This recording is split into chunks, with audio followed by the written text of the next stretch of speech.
Okay, it's 6:30. I'm calling the meeting to order. Mr. Cusick, will you please call the roll? Mrs. Best. Present. Mrs. Davis. Present. Mrs. Hudson. Present. Mrs. Lloyd. Present. Mr. Wilson. Here. Okay, I want to welcome everybody to our first meeting in August, and actually from my standpoint, thanks to Mr. Nally, the first meeting of the new year. As educators, we think about school year. So this is the first meeting of the new year, and basically this is the first day of the new year, even though school classes don't start till Wednesday. But anyway, welcome everybody. Up here we have, to your far right, Board Member Kelly Davis. Next to her is Board Member Jennifer Best. And next to Jennifer is our treasurer, TJ Cusick. I'm Charlie Wilson, School Board President for this year. Next to me is our Superintendent, Dr. Trent Bowers. Next to him is our Board Vice President, Nikki Hudson. And next to Nikki on your far left is Board Member Amy Lloyd. At this time, I would like everybody to ask everybody to stand up for the Pledge of Allegiance. I pledge allegiance to the flag of the United States of America and to the republic for which it stands, one nation, under God, indivisible, with liberty and justice for all.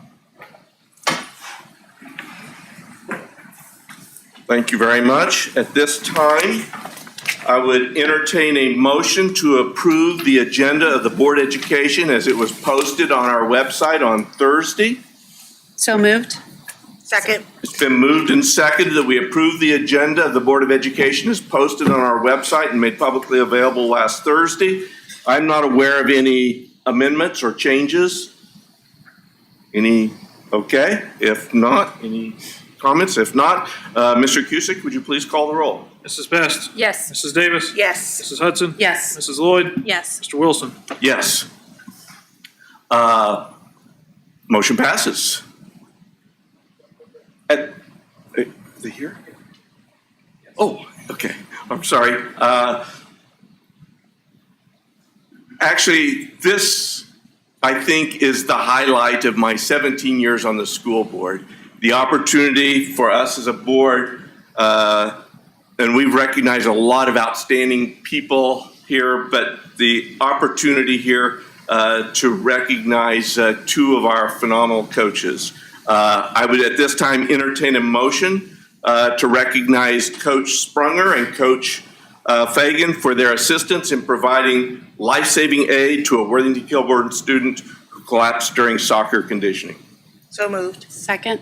Okay, it's been moved and seconded that we recognize two of our coaches. Mr. Cusick, would you please call the roll? Mrs. Davis. Yes. Mrs. Hudson. Yes. Mrs. Lloyd. Yes. Mr. Wilson. Yes. Mrs. Best. Yes. Motion passes. Okay, I just must, first, as a matter of a personal privilege, Coach Sprunger, many, many years ago, I'm going to kind of be revealing his age a little bit, coached my son in travel soccer. He often asked him to be a guest player on his team. And even at that time, Coach Sprunger, I don't think was even 16 years old, but exaggerating, but he was a young guy. And his demeanor and the way he approached what he did was just phenomenal. At that time, he was an assistant under Coach Jeff Vincent at Worthington Kilbourne, but the way he coached those, I believe it was U12, U13, something like that, around that time, I was always very impressed with Coach Sprunger. And so what he was able to do along with Coach Fagan under enormous pressure doesn't surprise me at all. But at this time, I would just like to say it's a great honor to share a story that many of you in our community have already heard, and that is one summer day this past summer, during a workout for our Worthington Kilbourne High School soccer team, a freshman student athlete who's here with us tonight, as are his family, Kanan Dickman, collapsed on the track. Coach Sprunger quickly mobilized other players and his coaches to call 911 and get the AED. Coach Sprunger quickly administered CPR until emergency personnel arrived. Thanks to Coach Sprunger's and Coach Fagan's quick thinking, they saved Canaan's life. So at this time, I would like to call Coach Sprunger and Coach Fagan to come up here along with one of our superstar students, Canaan. Please come on up here.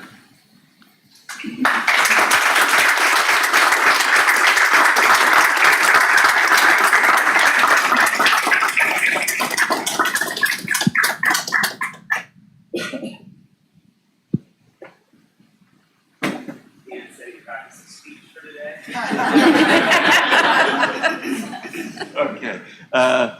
John and Patrick, on behalf of the whole Board of Education, and frankly, I'm going to take the liberty of saying our whole administration and our whole school community, I want to thank you for what you do for our students in Worthington every single day. We certainly value your leadership and your commitment to student safety first.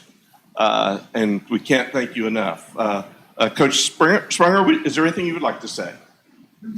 I think all of us have gone over this many times in our mind, the whole process of how it happened. And we feel very fortunate, very blessed, almost like a little bit of divine intervention that kind of helped us in this situation to get through it. I know when we're going through our trainings every year, and believe me, for those that aren't in the coaching circles here, the state, I don't want to use the term forces, but we're encouraged by law to take a number of different classes, a number of different certifications, and every time, some I should say are 1 year, some are every 2 years, some are every 3 year, and while we're sitting through those and going through those, I'm thinking, I'm never going to use this, I'm never going to use it. But I did pay attention in class, as well as Patrick, and sure enough, when it took place, the training kicked in, and there's a reason for it. And for the school district who provided the AEDs, I don't know what the outcome would have been without that, because that was significantly important. And the fact that it was close, we knew where it was, the kids knew where it was, the coaches knew where it was, and we had easy access to that we're here today. We're proud of this guy right here who's on the comeback, and we're just very, very blessed, very happy. It's been a good outcome, so we're happy with that. So thank you.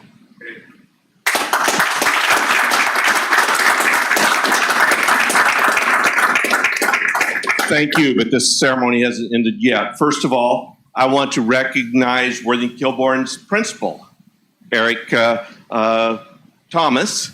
Thank you for coming up, and our athletic director who hired Coach Sprunger and Coach Fagan, Jeff Todd. Okay, thank you very much.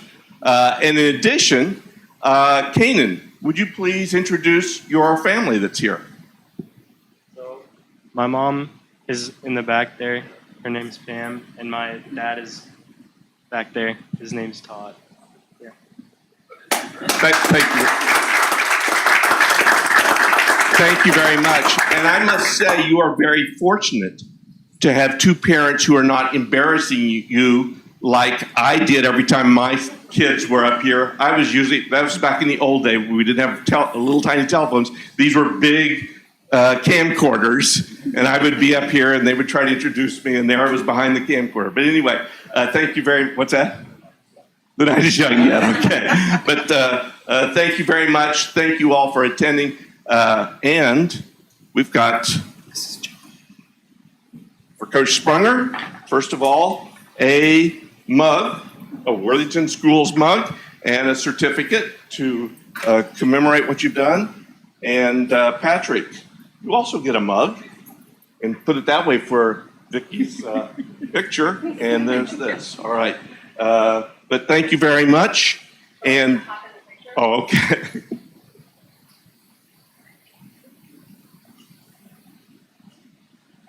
Okay. So thank you all very much, and we have our own Bronny James here. Okay, all right. Okay, thanks a lot. Thank you.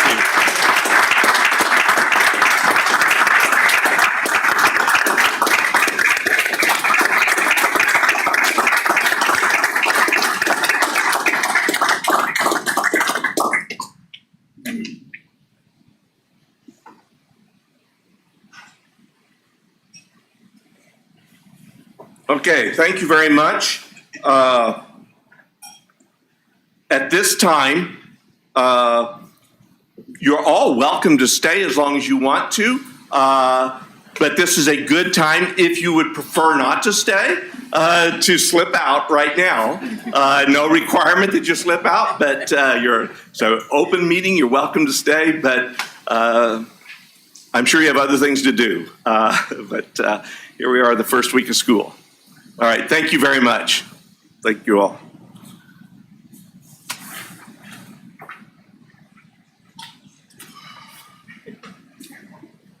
Okay, this is the opportunity for our public, our community, to speak directly to the Board of Education and our administrators.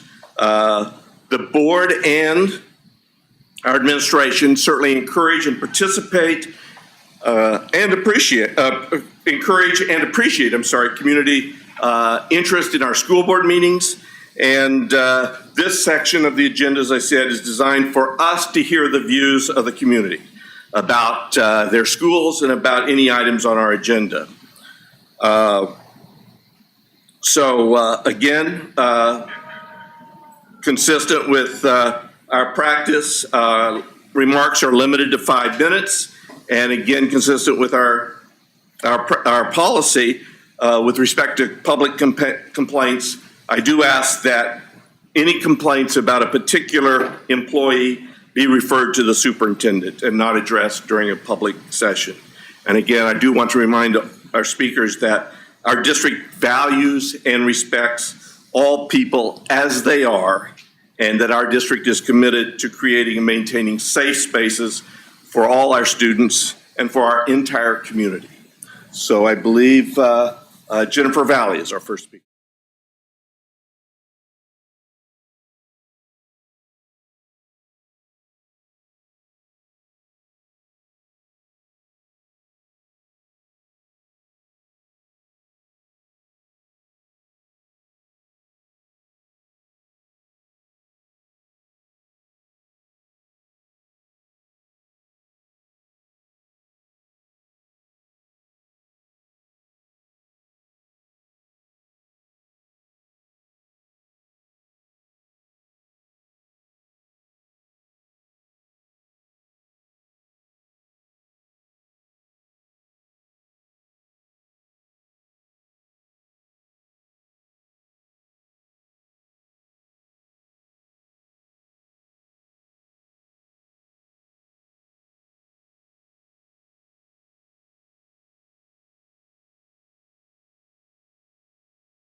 We are going to have our annual review of our Title I policies.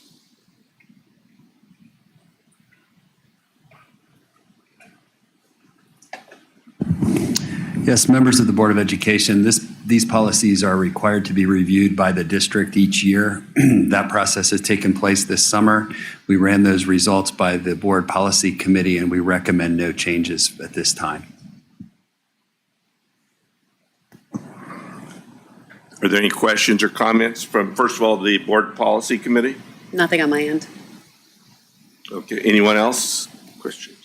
Okay, and those policies, our parent-family engagement policies, are in fact attached to our agenda, and they're publicly available on our website. All right, thank you very much. At this time, the superintendent's report.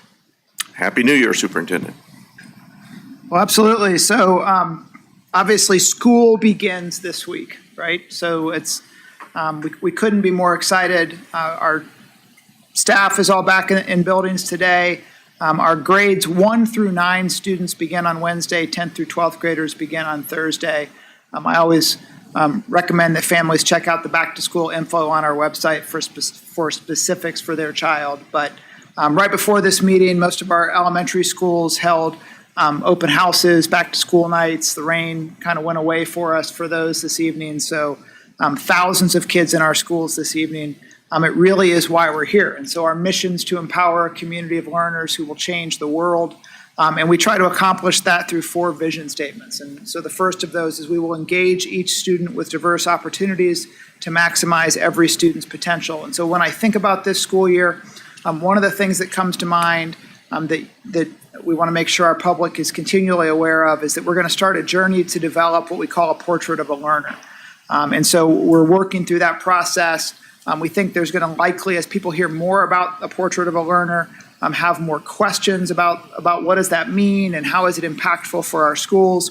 So our Assistant Superintendent, Angie Adrian's been working on developing resources that will help introduce the process to our community and staff members.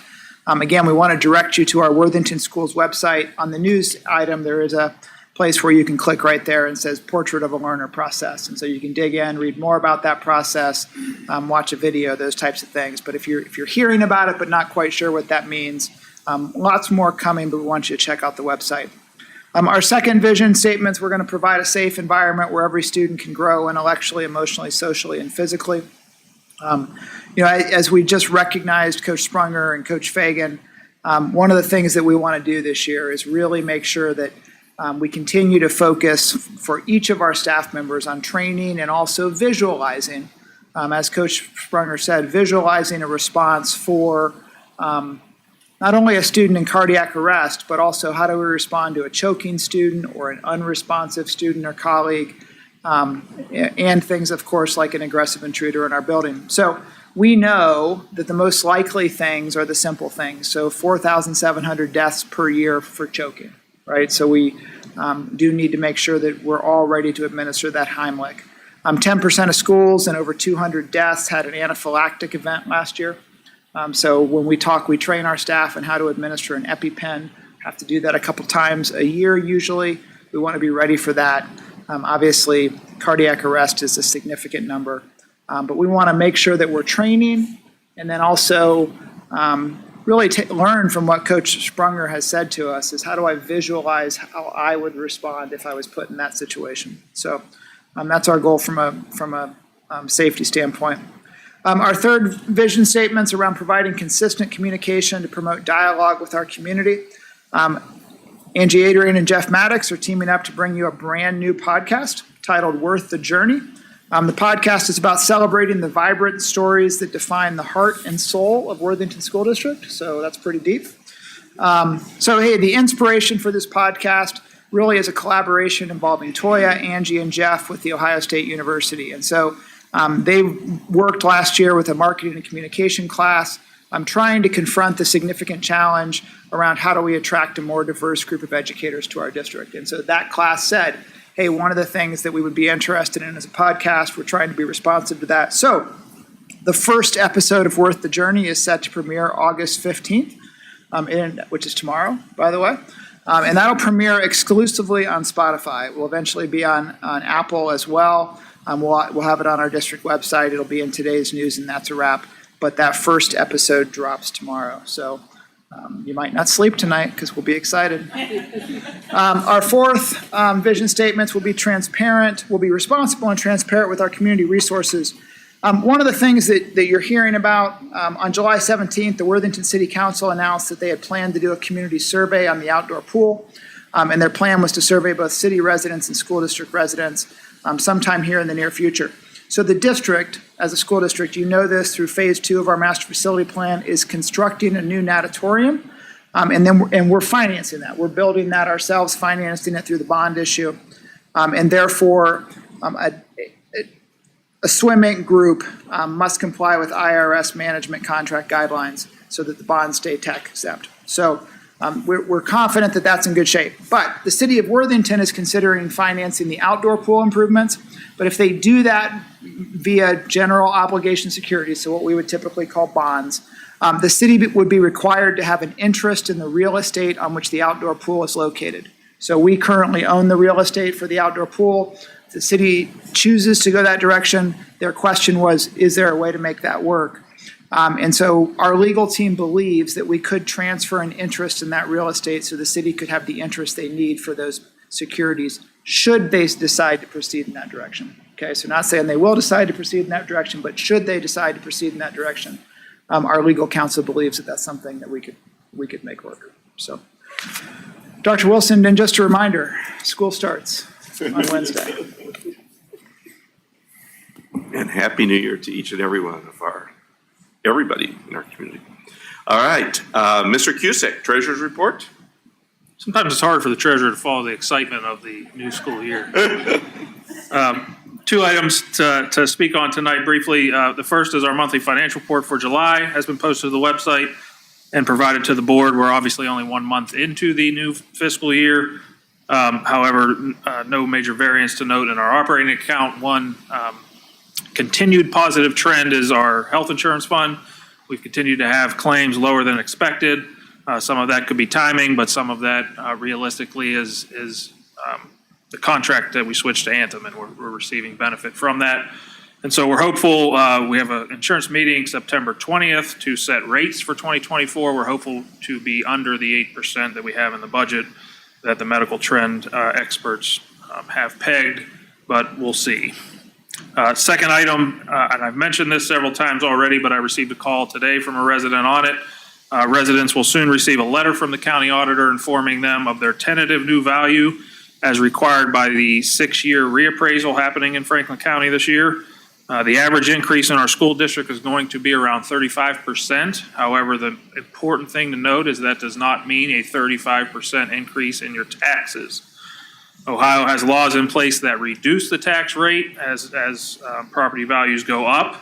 The district does receive a small portion called inside mills, but by and large, the school district will receive roughly the same amount as it did the year before reappraisal. That's the concept of House Bill 920. Now, the complicated part in all this is that not all properties are reappraised at the same rate. The county auditor looks at sales ratios of various neighborhoods, and so it's all about how each property compares to the average. Some may be higher than the average, and those folks will experience a tax increase, while offset, some folks will be lower than the average and will experience a decrease. But by and large, the school district receives roughly the same amount as it did the year before. I've posted a document on that website. I don't intend to hold a podcast, but I did give Dr. Bowers a blog post that we could send out, and I think Auditor Stinziano has done a tremendous job in outreach and holding neighborhood sessions, informing community members of what this means, trying to demystify the reappraisal process. And so I encourage you to visit his website for more information. Thank you very much. Can I just ask a clarification question? Did you say you had also created a document that's on the website, or are you just pointing? So the document I sent to the board Friday, I posted to our website, Okay, and that then is I was going to see if we could send that out further. Okay, great. Because I do think that question is going to continue to come up. And I've seen some other districts with some Sure. graphics out there Yep. like that explaining House Bill 920 and all of that, so people can better understand what that means to their property tax bill. Thank you. Thank you very much. A very good question.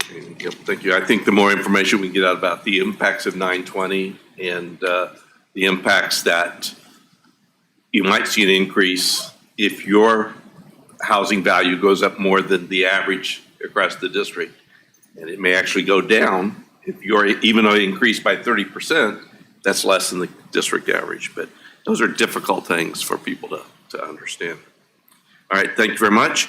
At this time, it's time for board committee reports and announcements. Before we start, I just want to exercise my prerogative of thanking Nikki for organizing, planning, working for the celebration of the completion of the Thomas Worthington High School Fieldhouse. It was, in my opinion, a really wonderful event, something we as a board don't do often enough.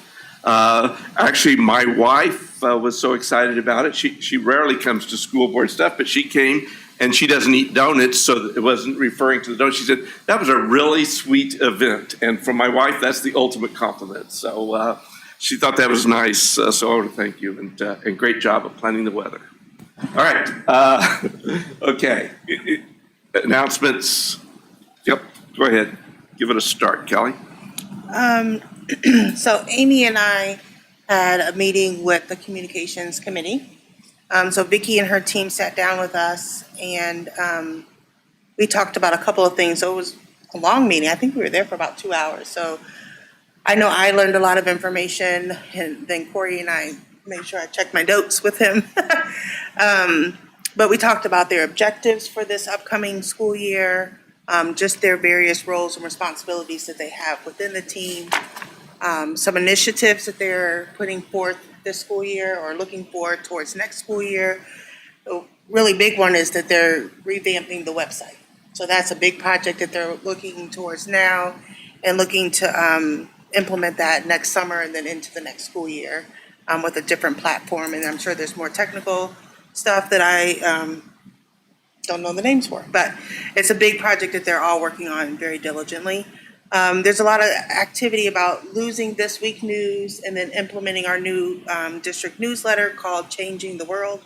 And where should we post that? Digitally and physically for tangible copies for our community to know what's going on in our school districts. So we had a nice conversation about different places and how we can connect that material to our community. They're getting ready for tomorrow, convocation. They're doing a lot of work there. Prior to our meeting, they had been at Thomas, like doing lighting and positioning and all those different things to get ready for tomorrow. So a lot of behind the scenes work that we don't necessarily see that makes that event happen and spectacular. And then they're talking about doing a community satisfaction survey. And so I'm sure we'll hear more about that in the future. So that was a good meeting, and maybe Amy in her report has something else to add. Kelly, before you move on, do you mind sharing some of the outlets that you guys talked about for those members of our community that don't have kids in schools? Those are probably the ones that were touched by this week the most, right? Right. That we're trying. So I feel like we've talked about libraries in the past, like there's some low-hanging fruits there, but I'm just curious of. We talked about libraries, we talked about businesses. I even mentioned little libraries that people have in their yards. We talked about parks. Maybe Amy remembers a little bit more off the top of her head, but that's some of the information, that they're working through. Okay, thank you. Where to put that, just a quick update on the handbook. Charlie, and I don't know how this will work for Charlie to be able to, so he went through the handbook and put in his edits. And then Trent says that our administration can work to include those edits and then send it on to the designer to have it all look nice and implemented on the district website. So that's just a quick update of that. But I do think that somehow we need to share the edits that happened with the rest of the board. Yeah, we should be able to get a red line after those are made, Yeah. after those are electronically put in. I completely agree with you. Yeah, so I want you to be able to see that before it goes to print, maybe. We'll see. Or you can, anyways, we'll talk. I had my third vision meeting with the city, which was really good. And so if there's, the vision program that the city of Worthington is putting on, and there are 7 visions, and so there are 7 teams, and I'm on the leadership team. And so we had a lot of conversation about what, through the leadership path, do we want to implement as a community, action plans to put forth. And so we were tasked as a district to come up with 3 to 5 action plans to then present to the community. So each vision team is doing that, and then we'll give that to the city. And then they'll somehow host something or somehow get that information out there so that we can dwindle it down to maybe 2 action plans that we'll have in the next year or 2 in the Worthington city. And I say Worthington city, but they are looking to go past those boundaries, right? And definitely connect with outside agencies and outside groups and community members. It's not just for the city of Worthington. And the last thing I wanted to say is, so next year, and I don't know if I'm supposed to say this at the end of the meeting or now, but so tomorrow's convocation, Wednesday is the first day of school, and looking at the 2025 school year, that perhaps we don't have a meeting tonight. And so just to put a pin in that, obviously we do not need to discuss that now, but just to put a pin in our January organizational meeting, and I look at the 2 of you, to have a discussion about, and you, to have a discussion about maybe not having a meeting the day before convocation and the Monday before school. That's all I have. Well, I won't be on the board, but I think that's an excellent idea, to be honest with you. I wish I'd thought of it, but. Okay. Nikki. Yeah, I wholeheartedly support that, Kelly. And kind of you to sing my praises, but really I wanted to I didn't have any committee updates, and so I wanted to turn the focus back to the purpose of that small gathering that we had and the fact that it absolutely is worth celebrating it pains me a little to say field house. Are we going to come up with a different name? Okay, field house. The completion of the field house. So I just wanted to take a moment to publicly recognize Randy Banks and Tim Ebling and Tim Gehring, excuse me, and Jeff Ebley, and say thank you very much for the work that you did, the numerous times I'm sure that you turned challenges into wins, and it really is a beautiful facility and one that will serve our district well. So thank you. Just, I want to second what she just said, but Nikki's almost 40 years younger than I am. She has no business mixing up names, which I do all the time.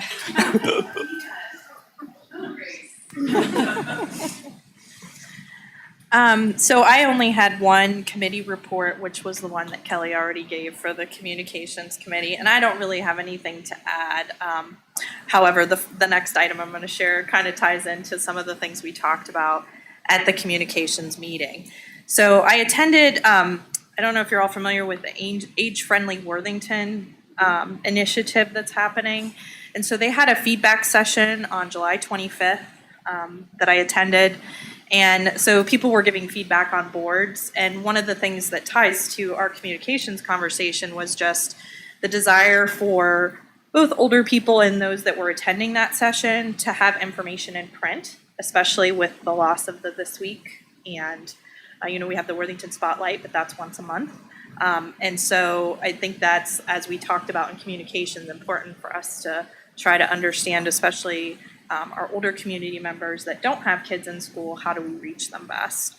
And then I just also wanted to share that there was another item that stuck out, which was just about people asking for more variety of housing types within our community. So as we talk about how all these things go together in our school district, I just wanted to share that piece. I was able to attend the new Certified Staffed Welcome event, which I know several of you were as well. And the new teacher lunch, which was great. And I think, correct me if I'm wrong, but we have 73, is that right? New staff members, which is just awesome. And so those were great events. I also attended the First Time Rider event, which was really fun. That was my first time attending that. And it was fun to see all the the kids get so excited. Kelly was there as well, and we witnessed a little girl saying, "Hi, Miss Principal," or "Hi, Principal." It was so cute, and it was just it was a great event. All the principals were there, meeting and talking with the kids, and then they got to ride on the bus out in the parking lot. So just a really cool thing that we do here in Worthington. I mentioned the communications committee. I also just wanted to mention I attended the grand opening of the Hartford, which is the new senior housing complex that's behind the old Worthington Library. Just to put that on everybody's radar that is open and we have community members moving into that. And then lastly, actually the same evening that I attended that, I also attended the Intel on Intel presentation that I had mentioned a while back. I know Charlie and Kelly, I don't know if anybody else was there, but those of you. And I know Charlie and Kelly were there. It was a really great presentation. I believe there's going to be follow-up in October 10th, is it 10th? That's going to happen, but just, and some feedback I received from people I had encouraged to attend that is just, I think it's really great presentation for all of us, every single one of us to attend that live in the Central Ohio region to just understand what's happening, because I think that presentation really puts a level of magnitude on how Central Ohio and really the region is going to change in the coming years, and us as a school district to understand what some of those changes are going to be and how they might impact us. So anyways, that's all I have. Thank you very much. Well, first of all, I want to thank Kelly and Amy for attending the First Rider event. I was otherwise occupied, but yeah, it's a great event. But thank you very much for attending. I see we haven't had a board meeting since July 24th, so a lot has occurred here with the new thing. But we had our new teacher orientation on July 31st, which was a great event. Actually, my sense is it gets better every year. And that isn't intended as a criticism of past years, but I knew from other things, several of the new teachers, and several of them got back to me and just said, boy, that just fired me up for this coming year. So a tremendous event. We had Worthington U a couple days later. I've made it in the past, but didn't make it this year for the same reason I didn't make the First Rider event, but I'm sure that was an excellent event. And then on, I believe it was on August 3rd, you all approved it. I attended the BAD workshop, the budget analysis and discussion. And I've also attended several webinars about the new budget as well. Basically, just a few of the highlights from the event put on by OSBA and OASBO. First of all, the vouchers now are universal in this state, and that amount is $6,165 for K through 8 students who go to private schools, and $8,407 for students who are in high school. To any private school if they wish to go to, and then by the end, after the transition, the end of the biennium, the John Peterson and autism vouchers will both be $32,445. One thing I did learn, and I shared that with our treasurer and our superintendent, is that the new Department of Education and Workforce will decide all appeals of busing and practicality resolutions, and so that could, over the years, might become political or not. The big takeaway from the new budget is that we will be using, for the first year in the biennium, the 2022 input costs, but for the second year, we will not use the 2023 input costs. Which substantially, the impact that is to substantially reduce the amount of state funding that public schools in Ohio will get. So as I think 3 speakers said, that base cost should be updated annually, because we do update, the state does update annually, the property values, the income amounts, those are annually updated. And that, of course, has the impact, assuming property values are going up and income is going up, that's substantially reducing state funding of public education. So the point is there should be some symmetry there. We should be updating the input costs annually just as we update the property value and income amounts annually. Actually, I thought, and I'll try to, the chair of the House Finance Committee, Representative Jay Edwards, a Republican, had a number of interesting points. I thought, first of all, he emphasized that state funding is now starting to get closer to where it was when Ted Strickland was governor in 2010. So he thought that the budget made a big move on that. He also, however, had a number of criticisms about the budget. He said the state of Ohio now, with this new budget, will spend more than twice as much per student on private school students than it will spend on public school students. And then his big thing was that there is absolutely no transparency or accountability for these private schools that are accepting state money.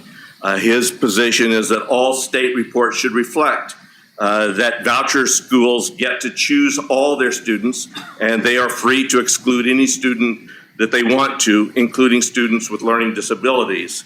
He also said that state reports should also reflect that public schools cannot turn away any student or exclude any student.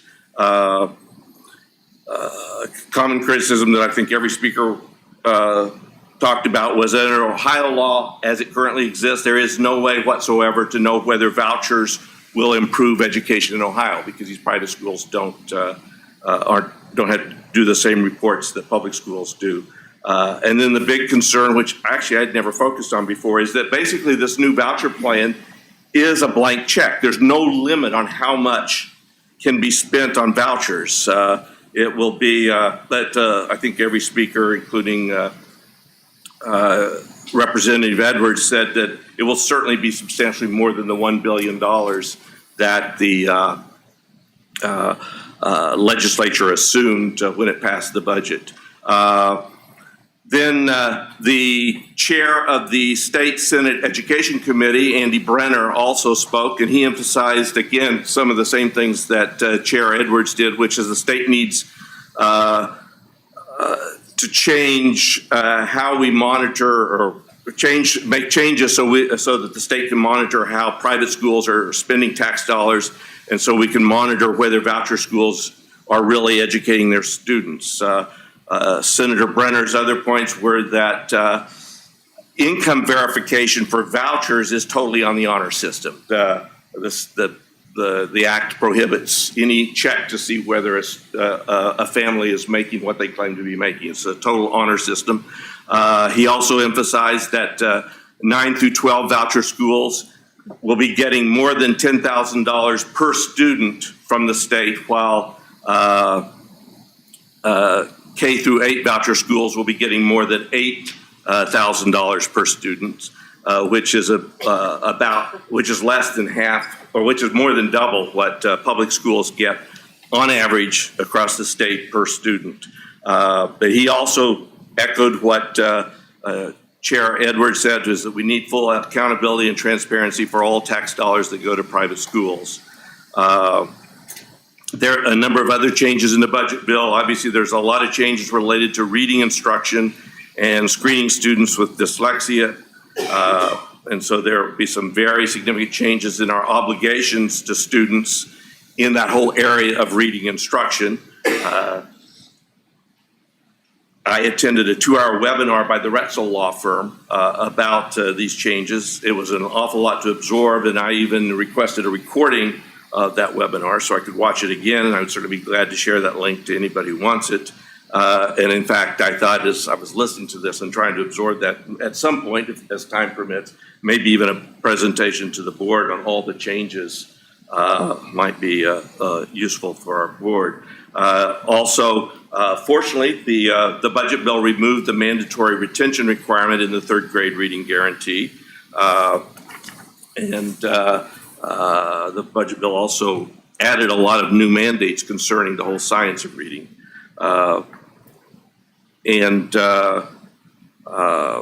There were also big changes in the transportation compliance with huge penalties for noncompliance. And noncompliance consists of 10 days within a school year if you don't follow the requirements in the budget bill for 10 or more days. There are severe penalties, and there's a lot in that budget bill. So, okay, and then my final point here is a little bit of an update on the voucher lawsuit. I spent several days at the state fair, helping to staff the booth at the state fair that the voucher lawsuit had, and several things stood out to me as I was engaging folks who came by. There was a lot of angry folks and upset folks when they learned about the new expansion of the private school voucher program that somehow they didn't catch. Clearly, they strongly opposed diverting more than $1 billion to private schools away from public schools. And they were surprised and upset that vouchers are being funded from the very same line item that funds public schools. And so that then they were also surprised to learn that public money is going to go to even the wealthiest families in the state to send their kids to private schools. And I think the one issue that caught most of them by surprise, which is brand new in the new bill, which was that that families get vouchers even though they never ever had any intention of enrolling their kids in public education.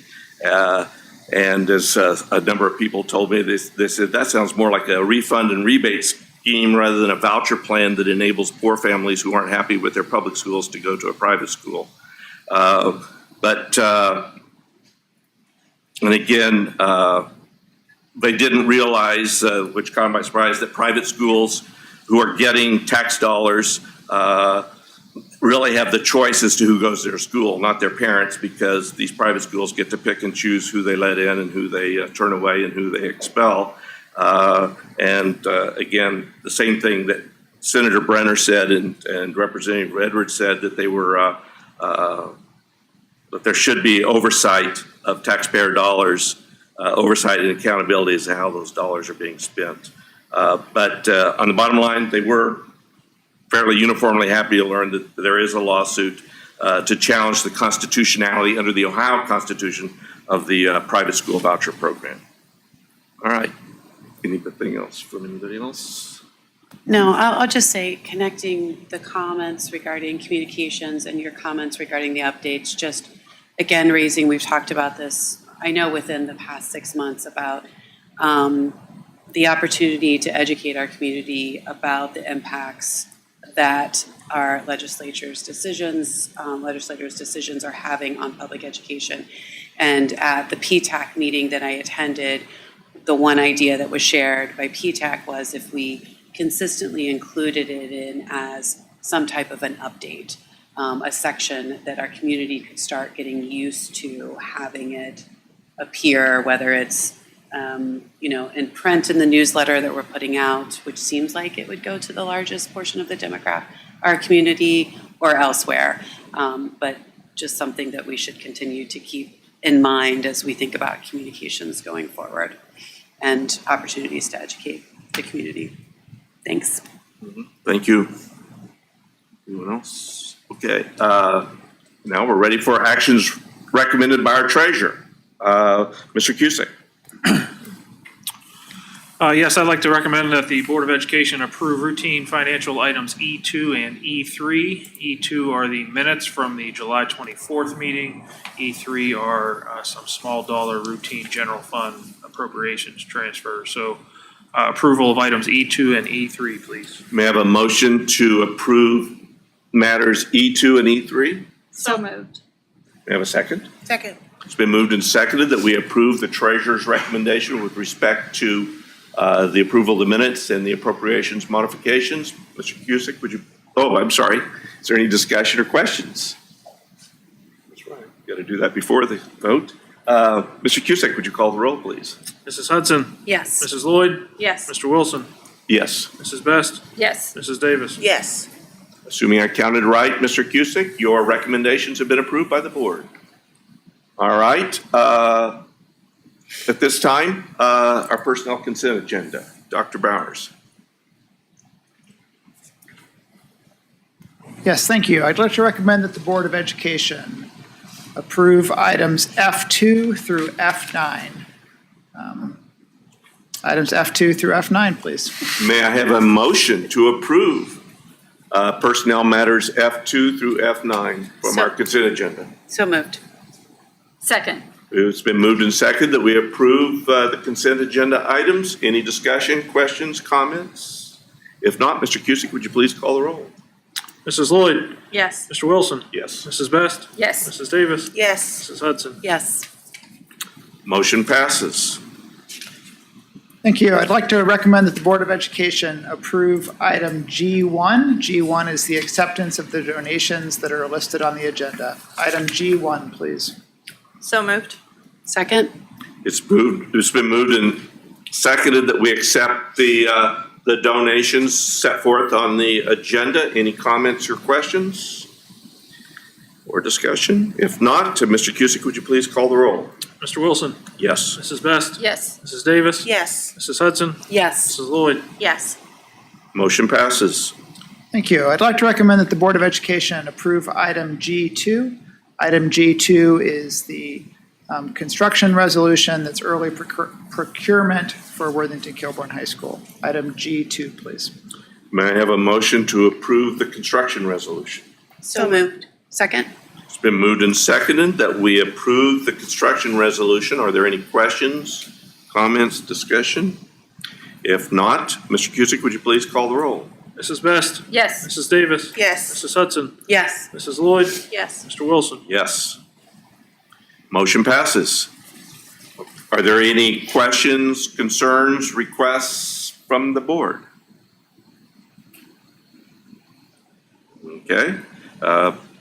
Hearing none, then we'll move to the calendar. Our next regular board meeting is 2 weeks from tonight on the 28th. Then we have another one 2 weeks after that on the Monday, the 11th of September, again at 6:30. And then we have a special meeting, work session scheduled for 4 o'clock on Monday, September 18th. Questions, comments? And again, it's been referred to at starting, I guess the getting together is around 7:45 tomorrow morning. We have convocation and then the festivities starting at 8:30. And if I recall right, is this our last time at Thomas or is there one more year at Thomas? This is likely our last time in the Hottenroth, but we're not going to say that yet. for Okay. sure. And just a reminder, we do, you're best probably to enter through the west entrance or what we call the athletic entrance. That is where we're going to have the reception this year. So people will begin down there and then obviously move up the hallway. And we will begin at 8:30 and we do have seats for board members reserved in the front row. So right up close. Looking forward to a great morning. Really, and it's fun for us. This is the one time a year where we get everybody in the school district together.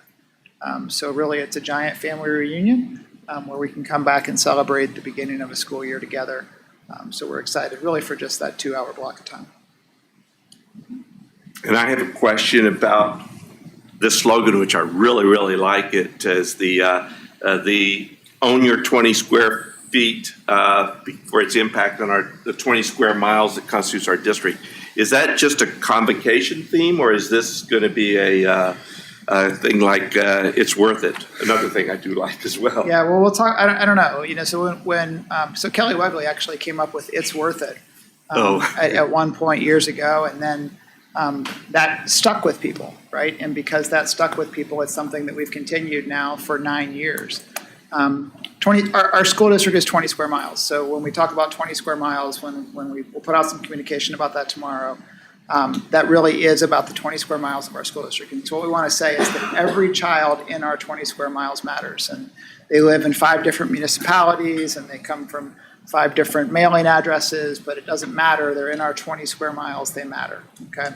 The 20 square feet reminds us that all 1,325 employees have a level of control of themselves, but then impact on the 20 square miles of Worthington schools. And so each person that will be kind of shoehorned into convocation should hopefully walk away and say, hey, how I work through things makes a difference in this school district. And so that's really the reminder that every single person that works for Worthington Schools makes a difference within to our students, our families, and our community, which is our 20 square miles. If you look up Worthington Schools, it's approximately 20 square miles. It's 19 point, depending on who calculates it and how you round up or down. I think so just go with us on 20 square miles on that. And 20 square feet is obviously a metaphor, but we think they go together, but intended to remind us that we serve every child that lives within our 20 square miles and their families and our community, and we each play a role in that. So it'll be fun. Okay, thank you. Looking forward to it, and hope to see you all tomorrow morning. All right, at this time, I will entertain a motion to enter into executive session. So moved. Second? It's been moved and seconded. That's a non-debatable motion. Mr. Cusick, would you call the roll?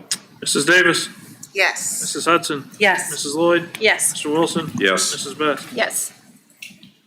Motion passes. Just for, y'all are free to hang around, but because we have to come out of executive session to adjourn this whole meeting. But I promise you, we will do absolutely nothing after executive session, so you're free to leave.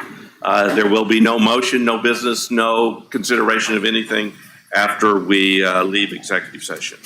So thank you very much for devoting your evening on the night before convocation, maybe for the last time in this board's history. But thank you for coming, and have a good evening.